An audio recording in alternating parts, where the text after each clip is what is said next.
Salut à tous, c'est Déterminé de Zéro. Aujourd'hui, on se retrouve pour l'analyse de la ronde numéro 7 du championnat de Vannes-en-Alpes d'échecs.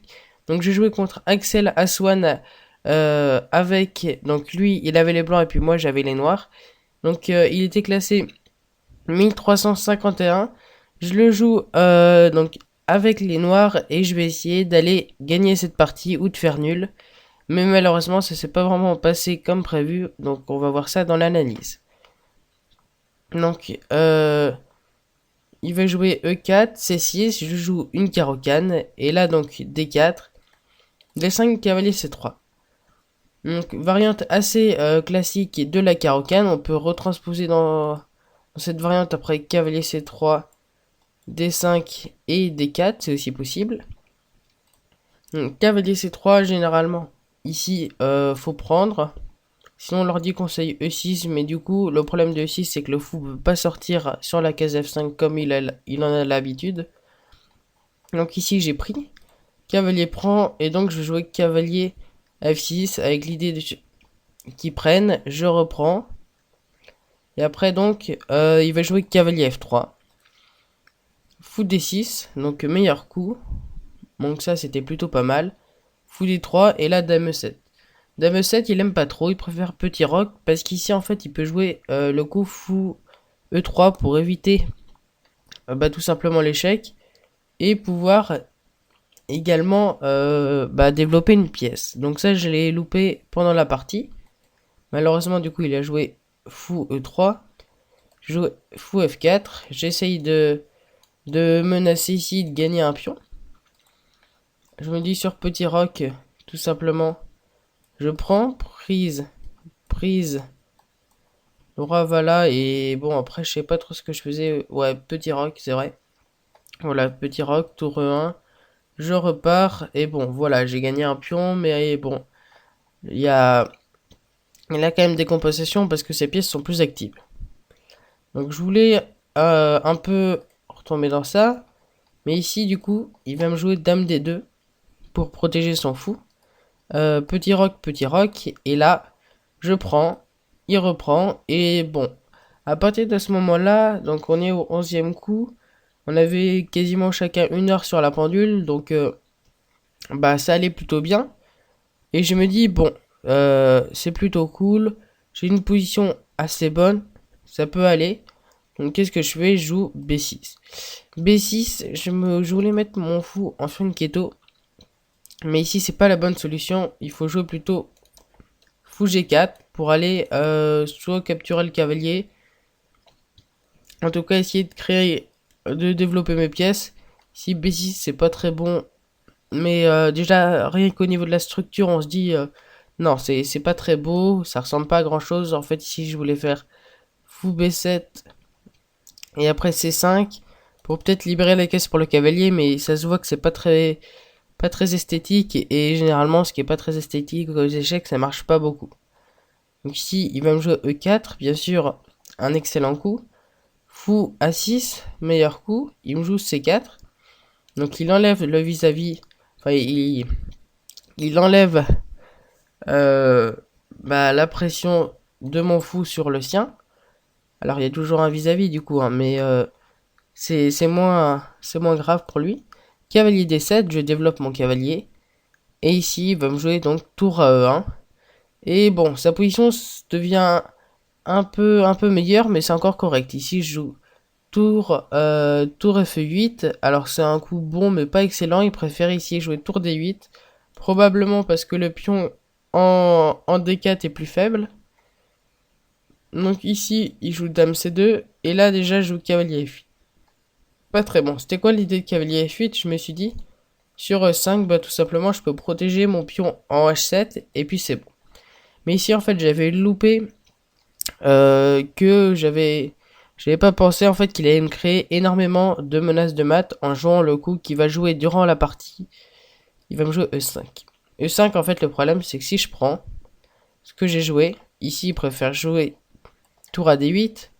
Comme ça, s'il y a prise, dame prend F6 et il y a beaucoup moins de menaces. Ici, malheureusement j'ai pris du pion. Tour prend, alors ici il préférait cavalier prend pour créer une menace de prise ici en F7. Mais bah en fait ça paraît un peu plus naturel de prendre avec la tour. On se dit bah ça attaque directement la dame, je gagne un temps. Mais ici donc c'était pas le meilleur coup. Je joue dame D6. Ici pour attaquer le pion et pour maintenir une pression sur la tour. Alors ici il préférait dame D7 l'ordi. Alors je sais pas trop pourquoi il préférait dame D7. Peut-être pour faire coulisser la tour, je sais pas, plus facilement. Donc pour laisser une caisse pour le cavalier, je sais pas trop. Non, justement, ça laisse pas de caisse pour le cavalier. Je sais pas trop pourquoi il préfère mettre la dame en D7. Donc ici, il va jouer la première gaffe de la partie. Il va jouer cavalier G5. Cavalier G5, pourquoi c'est une gaffe? Ici, la variante de l'ordi, c'est quoi? C'est ce que je vais jouer d'ailleurs durant la partie, c'est dame prend. Roi H1. Et ici, l'ordi, qu'est-ce qu'il conseille? Il conseille G6. G6, la position qui se ferme. Il a quasiment plus d'attaque ici. Prise. S'il prend, il y a prise ici. Et s'il prend d'abord là. S'il dit prise, cavalier prend F7. Et ensuite, il dit quoi? Il dit C5. Et bon, j'ai réussi à éviter les menaces. Ici, je vais louper sur roi H1, donc j'ai loupé le coup G6. Je jouais tour prend E5. Je me dis, bon, c'est bien, je gagne du matériel. Après, il reste quand même pas mal de menaces. Mais j'ai gagné du matériel. Malheureusement, ici, j'ai loupé le schéma de maths. Ici, il va me jouer fou prend. Je me dis cavalier prend. Bien sûr, si roi ici, j'avais vu cavalier prend F7, échec et mat. Donc je me suis dit, bon, bien sûr, je jouais cavalier prend. Il me joue dame prend. Roi F8 et je me dis, ah mais attends, peut-être que c'est bon. Dame H8. Je vais là. Et bon, ok, j'ai perdu une tour, mais vu que j'en ai gagné une avant, bah ça peut tenir encore. Mais en fait ici, j'ai loupé. Tour prend F7. Tour prend F7 en fait. Bah du coup, il m'empêche de pouvoir aller sur la 7ème rangée. J'ai été obligé de jouer roi E8. Et ici, bien sûr, alors, soit dame G8, soit dame H8. Ici, il va jouer dame H8. Et malheureusement, bah du coup, il m'a maté. Donc, ouais, partie assez rapide. Mon adversaire qui m'a mené... bah, à partir du moment en fait où il a fait E5, j'ai commencé à mal jouer. En fait, après E5, bah, enfin après cavalier F8, les erreurs se sont enchaînées. Hein. Après donc E5, j'ai pas défendu correctement, j'ai pris déjà la première erreur. Après tour proche, je joue dame D6, qui est pas très bon. Cavalier G5. Alors là, j'ai pris que ça pouvait aller, mais bon, c'était logique, je gagnais un pion sur échec. Il met le roi en H1 et là je joue une gaffe. Ici, ça pouvait être évident. C'est évident. Je devais me dire, non, il faut pas que tu gardes la tour. Il faut d'abord que tu fasses attention aux menaces de maths. Tu vois qu'il y a 4 pièces. Il y a bien les 4 pièces qui sont à l'attaque sur ton roi. Ça peut être extrêmement dangereux. Et bah du coup, dans la partie, c'est ce qui m'a posé un problème. Hein. Vous voyez, une pièce à l'attaque. Donc, on peut dire que le cavalier ici est aussi à l'attaque parce qu'il protège. Une deuxième pièce, une troisième pièce. Du coup, quatrième avec le fou.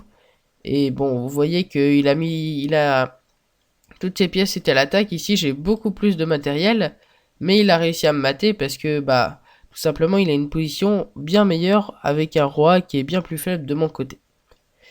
Donc voilà, partie assez décevante où bah j'ai pas réussi à gagner et donc j'ai nul, j'ai perdu. Donc ça me fait un score un score de 3 sur 6. De 3 ou de 3,5 sur 6. Je sais plus trop. Non, sur 7. De 3,5 sur 7, je veux dire. Donc 3,5 sur 7, j'ai la moitié des points, mais il va falloir encore que je réussisse mon objectif, c'était d'avoir au moins la moitié des points et de me qualifier au championnat de France. Donc on va voir si j'ai réussi à atteindre cet objectif. Et puis donc on se retrouve pour une prochaine une prochaine analyse de ce championnat de Valorant d'échecs. Donc si vous avez aimé la vidéo, n'hésitez pas à liker et à vous abonner. Et on se retrouve pour une prochaine vidéo. Bye!